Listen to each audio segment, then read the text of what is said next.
hyperbolic functions, and then last, linear approximation. So chapter 3. If you wanted to know the plan for the chapter, I don't know, maybe you sent me an email. We're going to cover 3.1 today, which is the chain rule. Basically, every problem you run into for the rest of this class afterwards is a chain rule problem. So you know how I've been training you, like what rule is it? What rule is it? What rule is it? Basically, every problem now is a chain rule plus a blah, blah, blah, blah, blah. 3.2, we talk about implicit differentiation, which is where we talk about how to find the derivative of a non-function. No. Well, chain rule is enough for one day. Chain rule, implicit differentiation. Now, I will ask you something. There are two totally separate ways to teach chain rule. I'm going to teach you the way I'm more comfortable with than I've done in the past. I will ask at some point if you want to see the other way too. They are totally mutually exclusive. I don't really understand why one is easier, but students in the past have told me that. So I will ask at some point. I just need you to be honest. I will show you both ways. I don't think one's really easier than the other, but I'm glad to teach you both ways for you. 3.2 is implicit differentiation, which is where we find the derivative of non-functions. So instead of like y equals, now it's like x squared y cubed plus 7x squared y is equal to 4. We have to find the derivative of that. That is basically all you do in Calc 3, because not everything in life is well behaved, Kelly. Sometimes you choose a homecoming date that makes bad life choices, yet you still have to go out with them for that day. So 3.3 then is inverse trig functions, sine inverse, cosine inverse, tangent inverse. I will say this. I rarely, in fact, all of you at this point know me well enough to know I almost always teach you to understand what we're doing. There are two sections of this chapter, 3.3, and then we do 3.5, which is hyperbolic trig functions. Those are two sections where I will not test you on anything that other than here's the derivative rule, can you execute it? Hyperbolic trig involves alternate geometry. Alternate geometry, every geometry you learned is Euclid's. Alternate geometry is like, what if we allow parallel lines to intersect? What other things would happen? Or what if we, hold on. Now, I know Avery's going like, but that's not the definition. Now, here's the deal. Hopefully, when you took geometry, which none of you had me for geometry, your teacher at some point should have either A, told you like these things are all based on Euclid's 6 principles. So Euclid, an old Greek guy, wrote down 6 rules for geometry, and then everything else you did in geometry is based off that.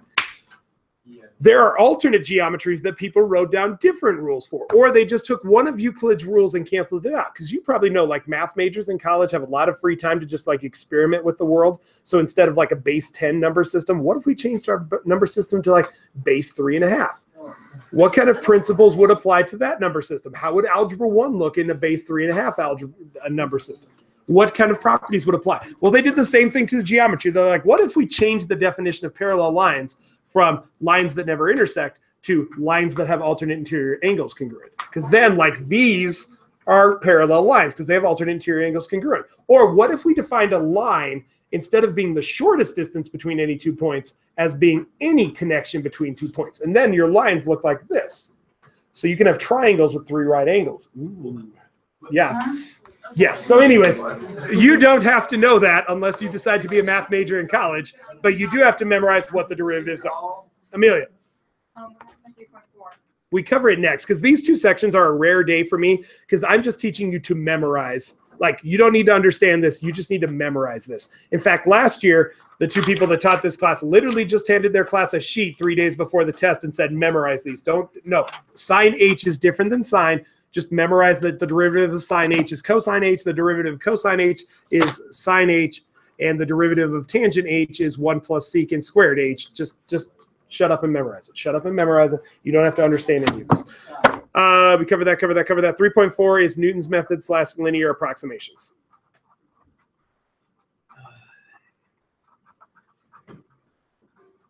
Then I think, but I have to look it up. I think there's a 3.7.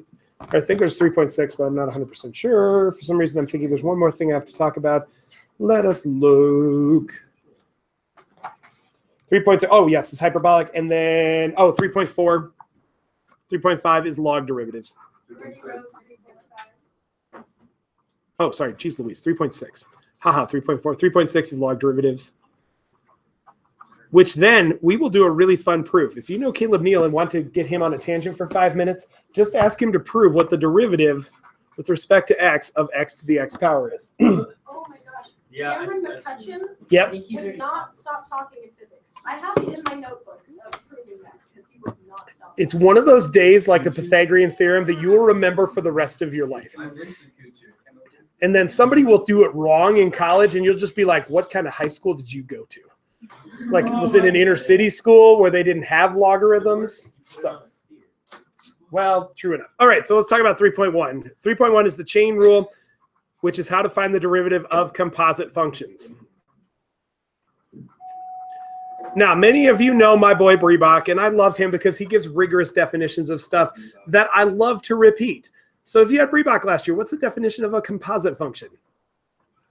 Hint, you have an iPhone or an Android or some sort of cell phone. That is a perfect example of a composite function. Because again, it's not like people just dig in China and found the iPhone 8. It's a function that has something in it. What is that rigorous definition of a composite function? Well, what's the word composite made of? Like its base word is what? Composed. It's a function composed of other functions. By the way, I will have Breebach come give you the death stare in just a minute that you didn't remember that for some reason. A composite function is a function composed of other functions.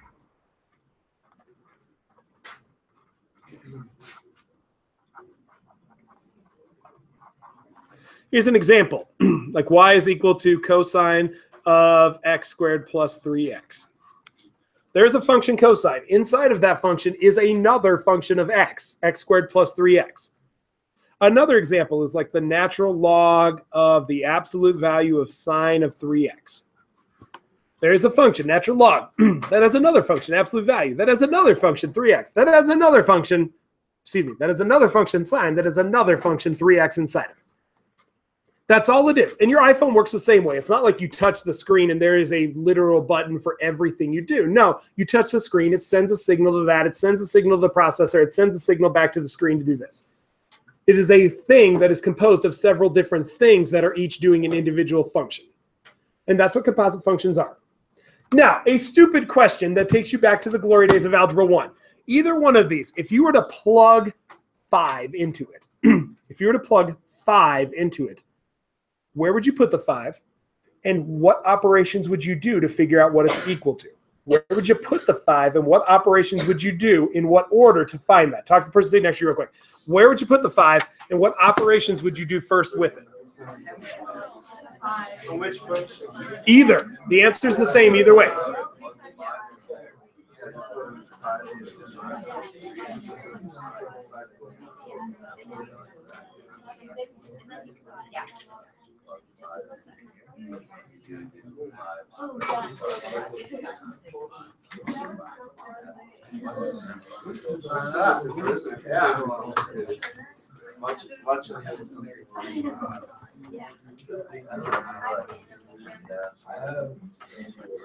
All right, volunteer. Where'd you put the 5? Volunteer, where'd you put the 5? Yep. Where the X's are. Look at the first one. If you replaced all those X's with 5s, what would you do first? 5 squared. 5 squared. Why? Okay, order of operation is also how you understand composite functions. It's why I teach it this way, and you'll see your book teaches it a different way, and I've never really understood this. We teach this using order of operation. So when you find the derivative, the innermost function, which in this one is 3x squared plus 3, is what we find the derivative first. Then we keep that there and find the derivative of cosine with that same thing inside it. The way we write the answer looks a little bit different. We always simplify at the end, but all we do for the chain rule is we use order of operation to take the innermost derivative, then the outermost derivative, then the outermost derivative, then the outermost derivative.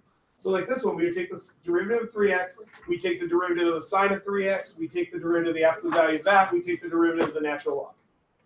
When I write the rule, it's going to look like I reversed order of operation, but that's just because I'm writing it in the way that makes sense for composite functions. But that's how you figure out composite functions out. You take the derivative of the innermost thing, the next innermost thing, the next innermost thing, the next innermost thing. Comprende? So here's the rule. A chain, if you go back to a composite function in pre-calc, composite, a composite function is written f of g of x. If you remember, mathematicians are very lazy, and that's a lot of parentheses. We don't like to write that much. So another way of expressing that is f of g of x. One is not better than the other. That's just the same way of writing it. It's the same thing on the left as it is on the right. There is no difference between the two. One just has less writing, and math people love that.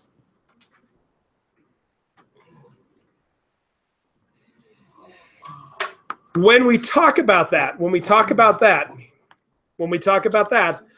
find the derivative of this. So let's take the derivative of f of g of x. What's that equal to? It's equal to f's derivative with the same g inside multiplied by g's derivative. F's derivative with g inside, and I'll work an example that'll make this more clear. F's derivative with g inside multiplied by g's derivative. F's derivative with g still inside multiplied by g's derivative. Now, notice, I said to take g's derivative first. I don't know why it's really habit to write that first. That's the first thing you do, but we write it second. That's just so what I'm showing you matches what's in your book. That is what I do first. I take the derivative of the inside thing, then I take the derivative of the outside thing with the inside still there. Can you say that again, Laura? I didn't hear you. This just doesn't make sense. I haven't done anything yet with it. I just told you what it is. I said it to myself, and then you said, "Can you say it louder?" We said it out loud. So I assumed. Are we doing this for the y equals cosine? You want to do that one first? I was going to do an easier one first, but we can do that one first. Let's do an easy one first, then we'll go to some harder ones. Joe, we don't want to go up against Ovechkin and Pee Wee hockey here. Example number 1. Let's take a look at a relatively nice one. Let's go for y is equal to, I don't know. Let's go cosine of 3x. Now, if it's just cosine of x, is that a composite function? No, we just got x on the inside. That's it. Now we have some other function besides x on the inside, so we have to deal with that too. So what do? According to the chain rule, our f would be cosine, our g would be 3x. So we take the derivative of the outside with the same inside. Another rule, I call this is the guts rule. We take the derivative of the outside with the same guts, multiply it by the derivative of the guts. The derivative of the outside with the same guts times the derivative of the guts. So the derivative of cosine gives me negative sine. I keep the 3x there. And I multiply by the derivative of 3x, which is 3. I clean it up because this, when we have a sign, I like the argument to be the last thing we have. So I'm just going to move this out front to negative 3 sine 3x.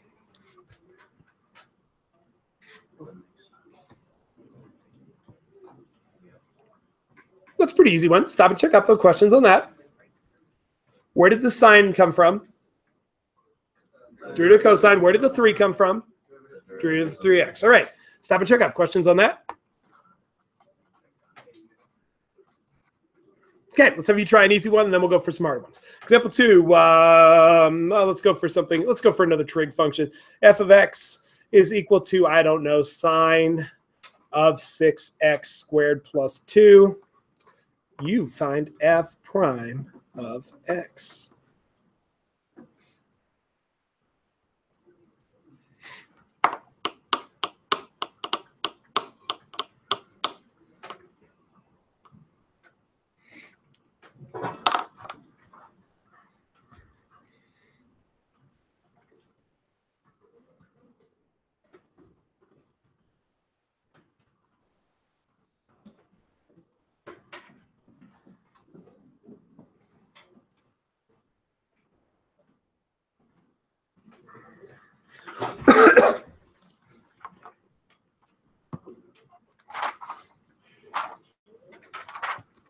Okay, a question first. And you'll notice I'm priming your brain, I'm priming your brain, I'm priming your brain, I'm saying the same things over.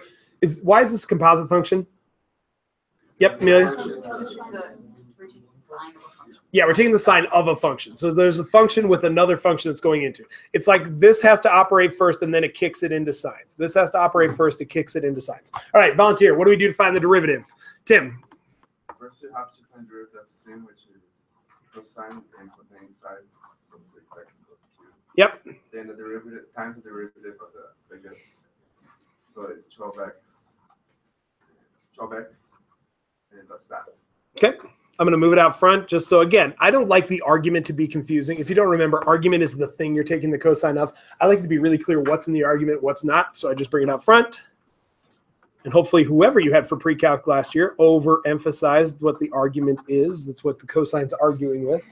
or what's what the argument that goes into cosine is. So though, okay, let me define this. This is the argument. Like underneath the square root, we call that the radicand. It's the thing inside the square root. Those of you that have pre-calc or had me for FST, I know you learned that one.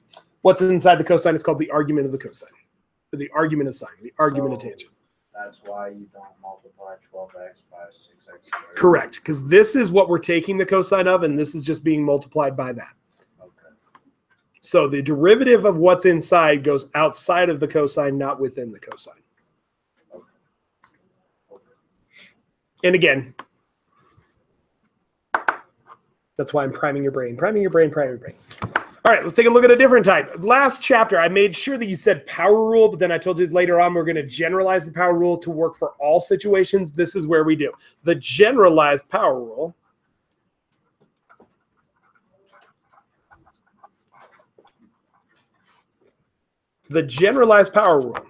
So now you have some function being raised to some power. What's the derivative of that puppy? Now, this is one. I'm not going to write down the words I say, but if the words help you, write them down because words help. Okay, so we got some function to a power. How do we take the derivative? Power, same base, one less power, multiplied by the derivative of the base. Power, base, one less power, derivative of the base. Power, base, one less power, derivative of the base. Power, base, one less power, derivative of the base.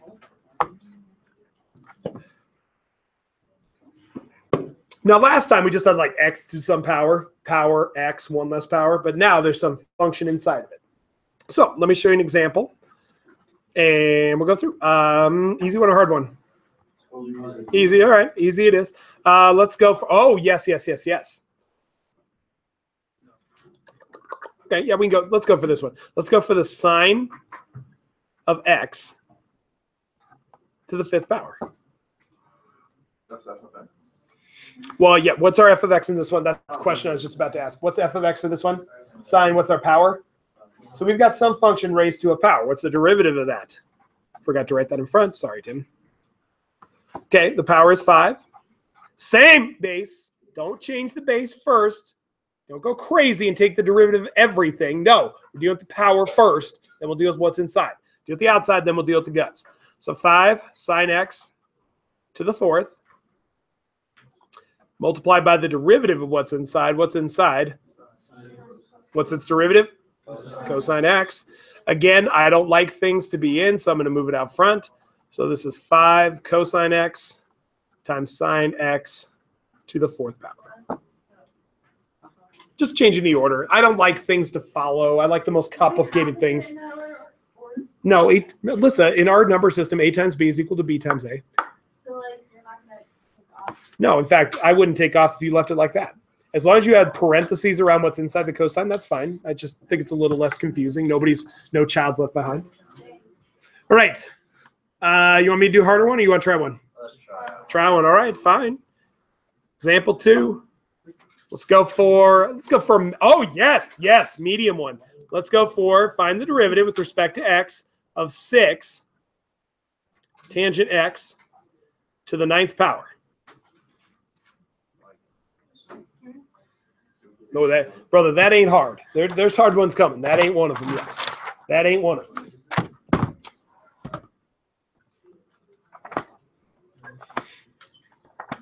There's hard ones. This ain't one of them.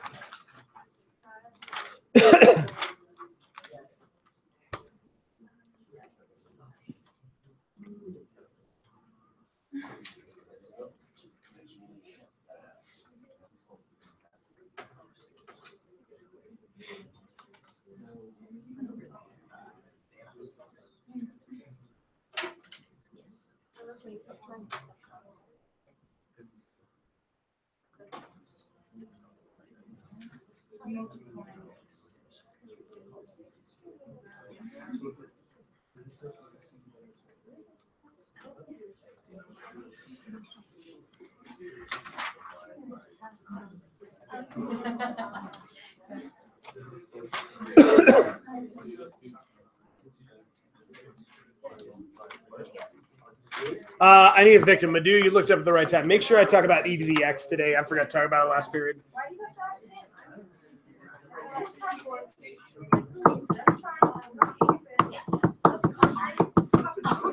All right, volunteer. Who wants to take a stab at this puppy? Amelia, fire away. No, you've already talked today. Somebody else. Volunteer to take a stab at this puppy. Who wants? Okay, question. What's a 6 going to do to this? This is constant. Just multiply it out front. If you want to take it out front at the derivative, that's totally fine because we're just going to take whatever the derivative is, multiply by 6. You already talked today. Somebody else. Who hasn't talked? Who hasn't talked? Okay. You asked me to close the door, open the door. That was it. Exactly. So, No, that doesn't count. questions. Who wants to take a stab at this puppy? Who wants to take a stab? It totally counts. It's America. Laura, what do we got? Well, what I did is I just left the 6 out there Yep. for a little bit. That's fine. I moved the 9 down. Yep. And I made it, so that would make it tan x. This one was not Just a second. Sorry. Yep.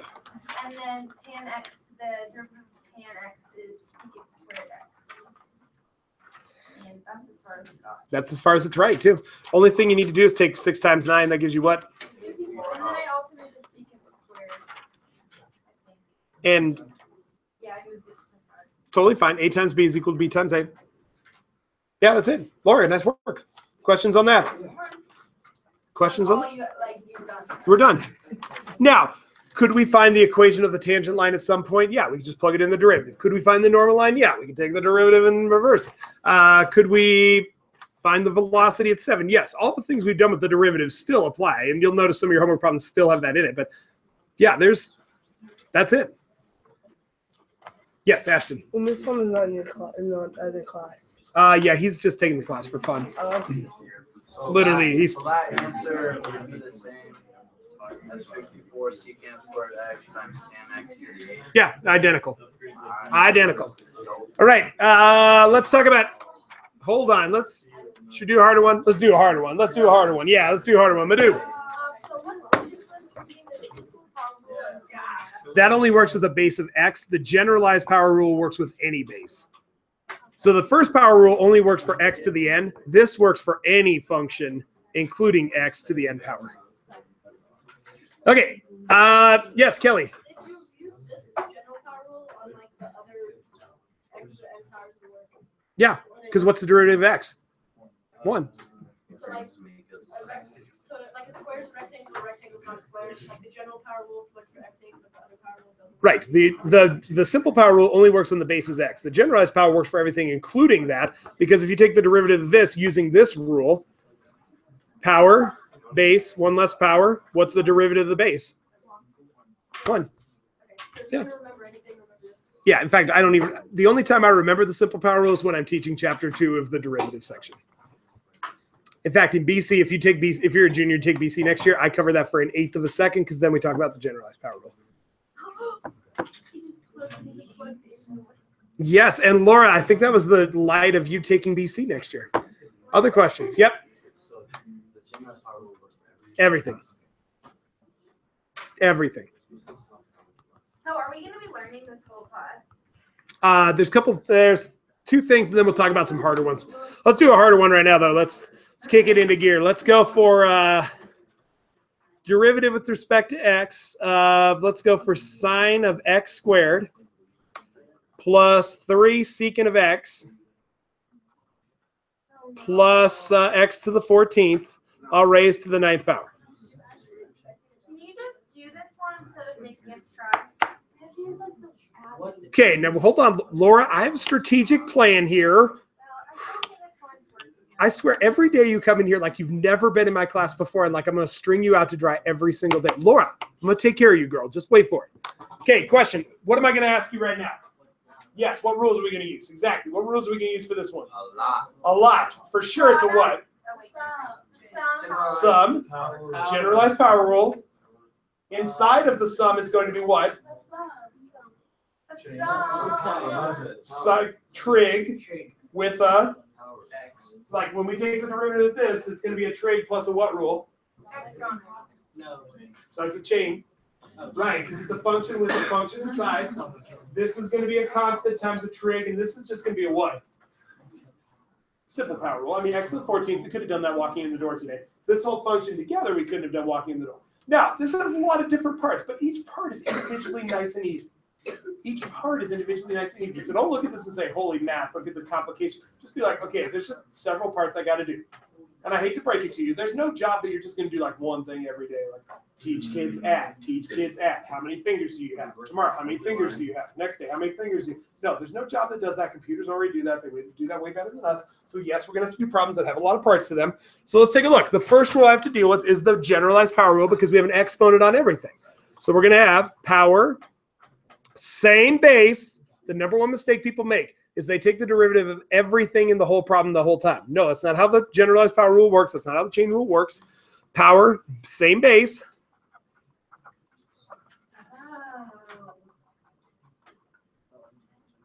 One less power times the derivative of the base. Now we got to treat each one of these individually. The derivative of sine is what? Cosine with the same base multiplied by what? Yeah, multiplied by the derivative of the base. So notice, derivative of sine is cosine. Keep the base the same. Then next, the derivative of the base, the derivative of x squared is 2x. We're running out of paper here. Okay, we're done with sine x. We're done with sine x squared. So that's that thing we just learned? Yep, that's a chain rule. Yep. So generalized power rule, when we take the derivative of the inside, we got a chain rule. The derivative of secant is what? Secant tangent. Good job, whoever said that. Secant tangent. Multiplied by the derivative of what's inside. What's the derivative of x? 1, right? So we don't need to write that. Then multiply that by the derivative of x to the 14th, which is, need more paper, hold on, I got to destroy the train. 14x to the what? That's it. And then you're done. Done. Wow. Now, we could set that equal to 0 and solve. We could find the slope of the tangent line at some point. But for right now, that's all we're asked to do is find the derivative. That's it. Hold off 1 second. Okay. Stop and check up. Questions from you all? I need to make a new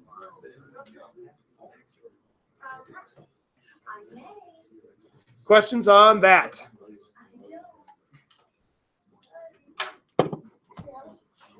Madhu.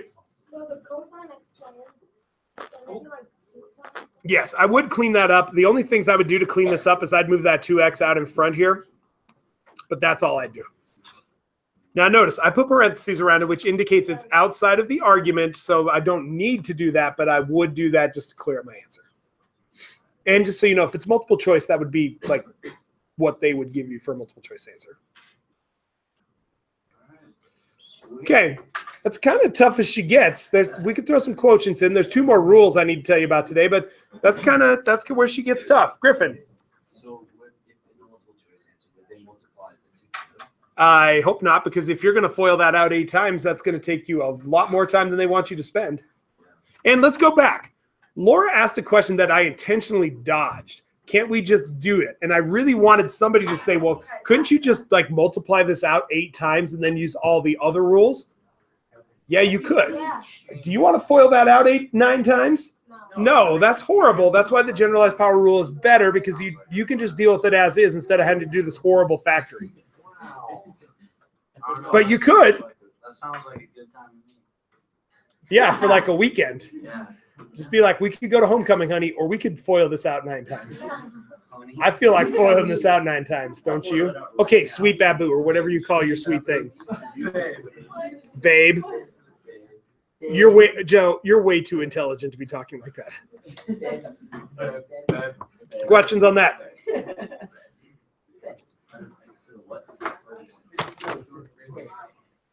Okay, questions on that? All right, let's go on. Oh, do you want to know Small World? I'll tell you Small World when you're done today. Your team faced a team coached by one of my former students in Minnesota this weekend. What team? I have to look up what team. I don't remember. His name's Chad Ballard, though. He was a student. Is he tall and bald? No, he's short and blonde. He looks like like somebody who wouldn't be a professional hockey player. Okay, let's see. We played. Dude, I'm teaching math. I got to move on. Ashton, what's that? In case you're interested, the assistant coach for the women's basketball team is not playing anymore, so you should be. Why not? Well, he got a head coaching job at Shen Mountain. Oh, that's awful. That's really late in the year to get a head coach job. I know. What a waste of an head coach. Oh yeah, I was actually talking to a girl on Cheyenne Mountains basketball team. They said their coach quit or something. Like Never mind. a couple days before the season. Minor detail. It put up Other questions? Can I say something? Yes, math related, hopefully. Yeah, so when I went to Notre Dame this weekend, I saw one girl goes to a school, one boy from Air Academy, and like other people who go to our school at there. What were they all doing at Notre Dame this They were weekend? all, it's like their rivalry football game. Yeah, USC is a big game for It's them. like basically their homecoming. I foiled it.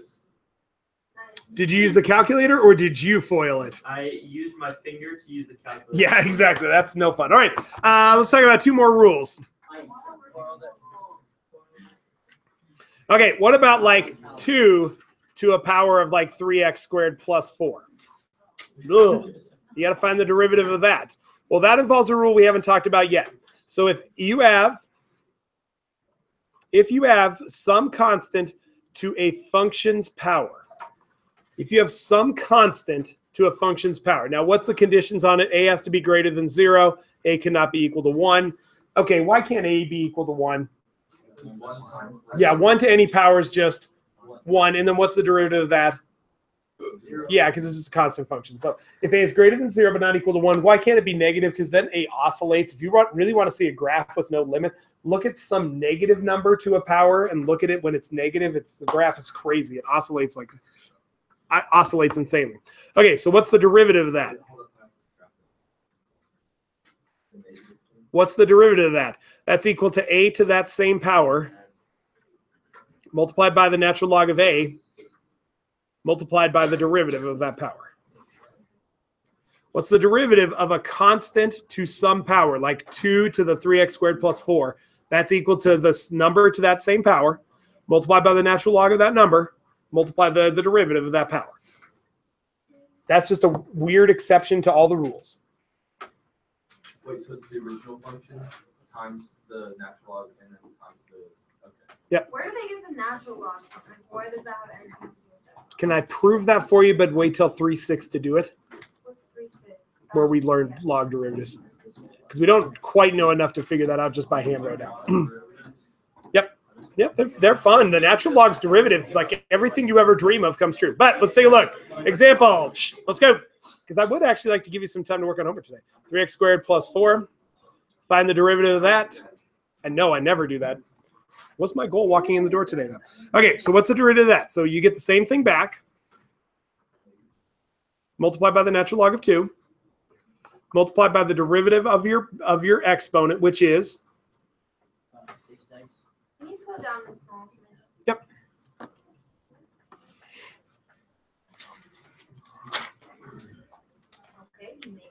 Okay. Okay, so then I clean it up just by moving the L. I'm going to move this out front.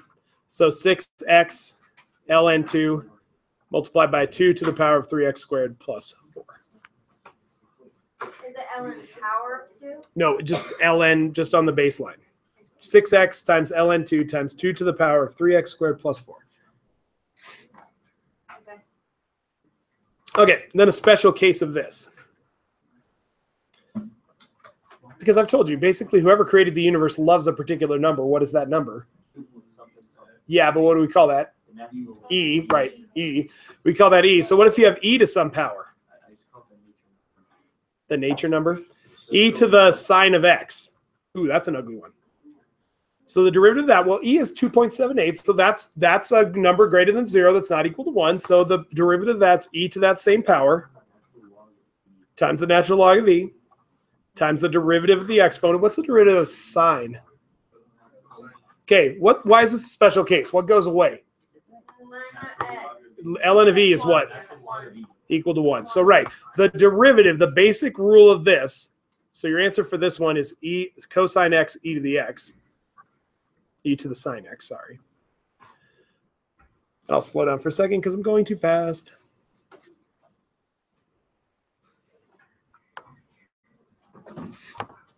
The derivative of e to some power is equal to e to that power times the derivative of that power. Why is there no ln? Because the ln of e is just equal to 1. It's gone. Now, somebody asked a question like, what if I forgot this rule and just use the general one? Yeah, the general one, the ln goes away. That's fine. This is just a special case. Just a special case. Now, there's some nasty and ugly, but I promised you there is a totally separate way to teach this.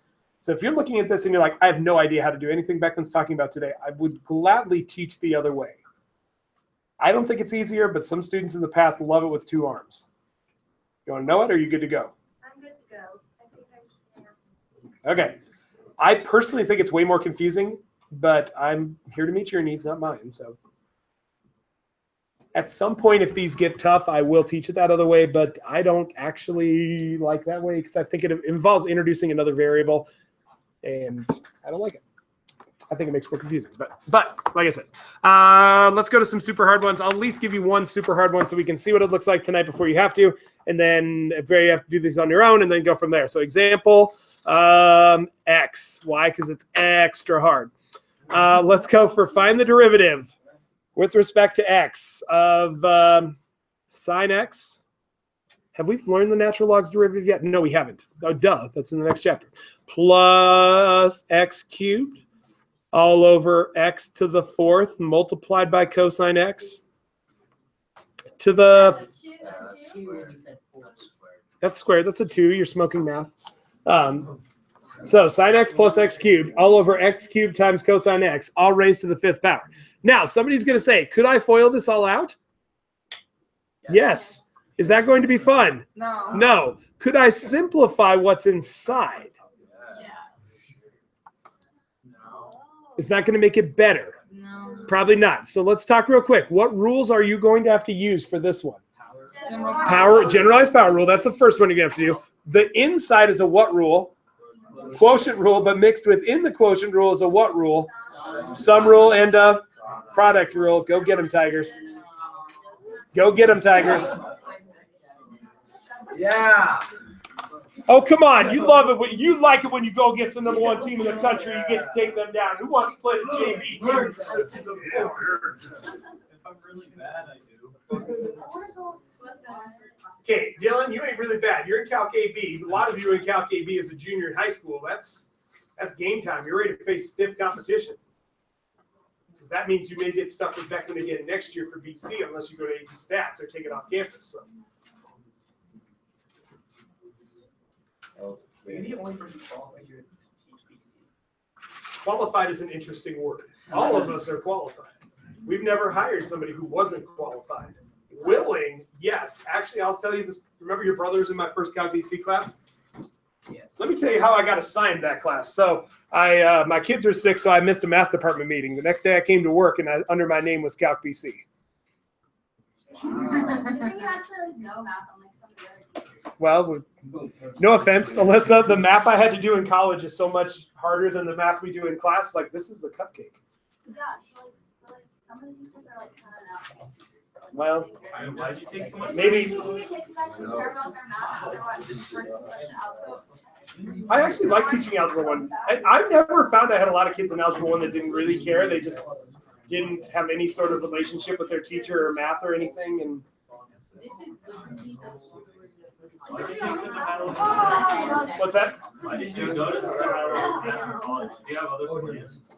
I was an actuary before I was a teacher. And you need to know that. Oh yeah, I have a degree in I don't have a degree in math. I have a degree in theoretical math for actuarial sciences. Like if you made, in fact, Chase Ford, if you know him, I went to his something on Sunday where he gives a really awesome speech, and he was talking about like he's going to major in math even though he wants to do this computer engineering thing. But you just major in math, and then there's a whole bunch of different emphasis you can take in math, like stats, modeling, actuary, teaching, theoretical, physics. Like, so he was just talking about that, and that's like you major in math, then you just decide one of those is your emphasis. So I have a theoretical math degree with an emphasis in actuarial sciences. Math that isn't real practical. So you know how there's physics out there, and you're like, man, if that's true, we're going to be able to save the... No. Like, we just know it just to know. That's what theoretical math is. In fact, one of my profs, one day in class, this kid who is unbelievably smarter than I am, and I hated it because he was in all of my classes, so he grew in the curve. At one point, there was a class that everybody dropped except the 2 of us. So, of course, he, like, does nothing but study all day long. And like one day I slept, so he whipped me in this class.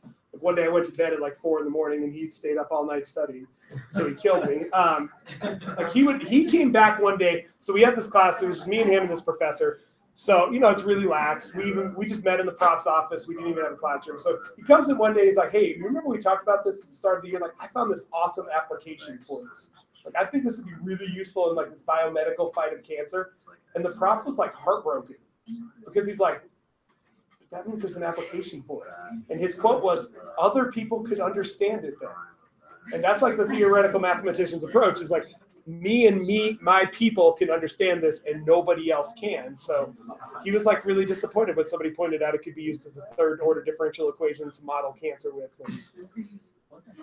He was upset about that. Yeah, he was like disappointed. Like they told him his teddy bear died before class started. So. Oh yeah. Anyways, yep. Who's your old student? Chad Ballard. Let me find him on Facebook. Wait a second. Mr. Beckman feel really upset. Because he was facing a team that was wearing black and yellow, and I was like, "Hey, are you playing the Junior Tigers?" He's like, "How'd you know that?" And I was like, "Small world." I have a question.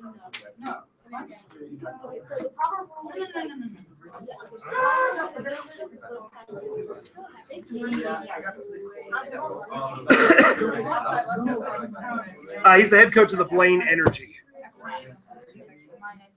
We didn't play them. You must have played our 16. Okay.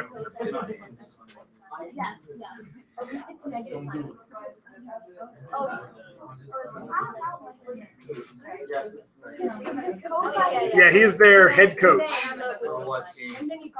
They're a AA juniors. Does it say what age? Not on his LinkedIn account. We didn't play any AA teams. I don't know if I got And then he's a scout for the Chicago. Chicago has the USHL team. He's a scout. Yeah, he's a scout for them.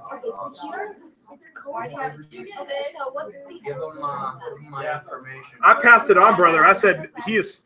Well, you know, the USHL doesn't care if you're smart or not. Colleges care if you're smart or not because you got like a lot of college hockey teams. Like the hard part is getting you in. Michigan, Harvard, Dartmouth, Yale, CC, Air Force Academy. So like they, you know, like Minnesota, they could care less if you're smart enough if you play hockey, but like Notre Dame, that's wonderful. You can play hockey, but you can't get into Notre Dame, so it doesn't matter that you can play hockey.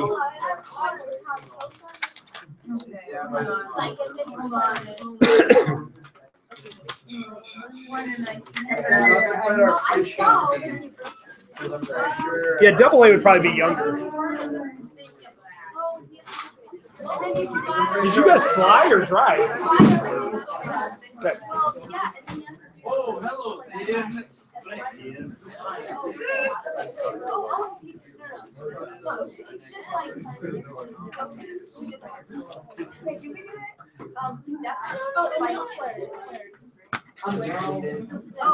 All right, ladies and gentlemen, this one we're going to have to do on the board. It's too long to do over there, so let's take a peek. If you're watching at home, I'm sad for you because speech, really? Some people's children. Okay, I'm going to call on you. You tell me the next step. I'm going to call on you. You tell me the next step. All right, let's see who looks up at the right time. Who's going to look up? Who's going to look up? Who's going to look up? Nobody yet. Amelia, you wanted to talk earlier. What's my first step on this puppy? So, hey, this is hard. This has got a lot going on. This problem's got life issues. Amelia, what do I do first? Let's start with the first part of the generalized power wall. Beautiful. So that's going to give me what? 5 times the f of x in the parentheses. X. X cubed over x squared times cosine x and parentheses to the 4th. Okay, that's all I got so far. Stop and check up. That's the first part. You've got 1 out of 6 on this problem. Laura, what do I do next? I think you then with the dots Yep. or the multiplication. Yep. And then you start breaking it up. Okay, so look at just this part. Cosine x. The overall rule I'm going to have to use is what? Quotient. So I'm going to write out my f of x. I'm definitely going to write it out for this one. My g of x.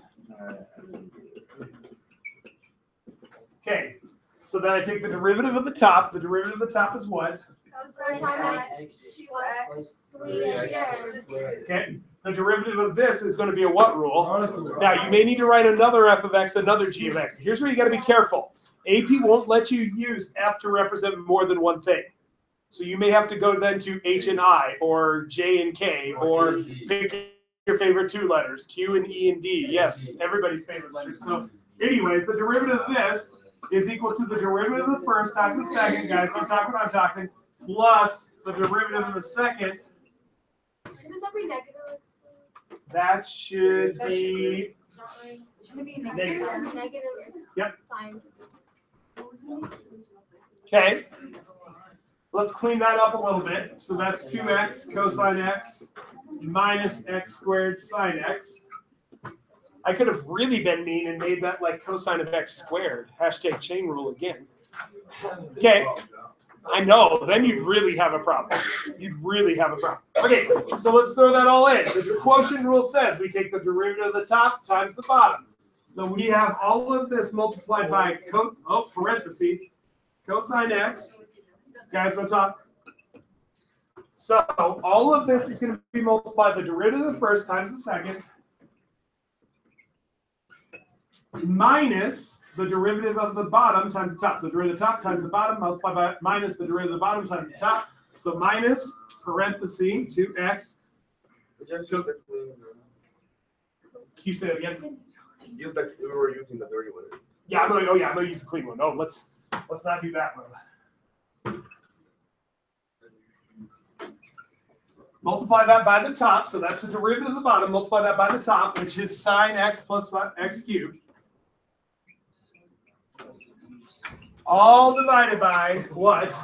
G of x squared. So x squared cosine x squared. Maybe put a giant parenthesis, make this parenthesis bigger. Whew. And ladies and gentlemen, Simplify that or? Madhu, I only have 10 minutes left. Simplifying that's a train wreck. Now, here's what we will have to do later. We will have to set this equal to 0 and solve. Not We yet. will have to set that equal to 0 and solve, but not yet. That's chapter 4. We will have to set that equal to 0 and solve. And that's where, ladies and gentlemen, you call your date. You either say, do you want to work on number 17 or do you want to cancel this date and see what they say? Hint, if they want to cancel the date, they're probably going to quit on you at some point anyway. So it's just, might as well realize time's coming. So questions on that? Lauren, let's be honest. If a boy or a girl is going to cancel on you for a problem this complicated, what's going to happen when, like, you're broke, you're fresh out of college, you're just about to have your 7th child, and yes, it turns out that child, has special needs. So what's wrong with 7 kids? Hashtag teacher job security. Questions on that? I am done. Nothing wrong with 7 kids. That's a nice even number. I think that's 7 7 too many? You don't want to have kids? And Dylan, nobody really wants to have kids until they meet the person they want to have them with. Yeah. Questions on that? And if you never meet that person, you might like my brother. I should meet this, but he knows this. My brother has like relationships for like 2 weeks, and so he swears he never wants to have kids. But... Yeah, that's me back. Okay, Joe, I've never met a hockey player that didn't have kids. You have to have a complete line, which is 6 kids. My longest relationship Whoa. was Yeah, but you're a hockey player. You're gone all the time. And number 2, you're a terrible listener because you can only last a 45-second shit. 45-second shit. Yes. During what time did you have a team? What's that? During what time period? I started in 2004, and I finished my thesis defense in 2007. Okay, never mind. Why? Well, because like my uncle, he like went to the UM and he took a lot of the same classes as you, but he was like a decade before you. So Yeah, I forgot that you were actually. yeah, I'm young, relatively. All right. I got to find the homework from the previous class, but I forgot to text it out. So give me a second to change my paper here. No. Oh, yes. Debate. Dinner and debate tonight. Our easiest event. Ahem. Call tough. Dinner and debate tonight is in my room at 6 to 8 o'clock. If you just want to check out debate or you're looking at your awards section of your resume and you're like, man, that's kind of thin. Dinner and debate. President Trump talks about us all the time. DCC's Congress program. Because what's his famous quote that he's talking about? Build a wall. No, not build a wall. You're going to get so tired of winning. You're just going to win all the time. It's just you're so tired of us. You thought he was talking about legislative accomplishments, but no, he was really talking about DCC's Congress team. We win a lot of times by more than double the other team's scores. So if you want to check us out, it's the event we're by far best at. 6 to 8 tonight. You get a free dinner out of the deal. So if you want to come check it out, Alex Kinnaman, he's a senior. He's one of my student coaches. Sydney Cronin's the other one. If you want to come check it out, it's a fun time. Yeah, I know. What do we do with these? I know. I know. And there's your homework. Yes, give me just a minute. I'll text it out. She's gone today. Oh, she's back? Is that illegal or something? Oh, tell her to bring the kid in. Visit calculus. So when do you think you'll have our test retakes? Soon. When we have our I actual. feel that the worst for you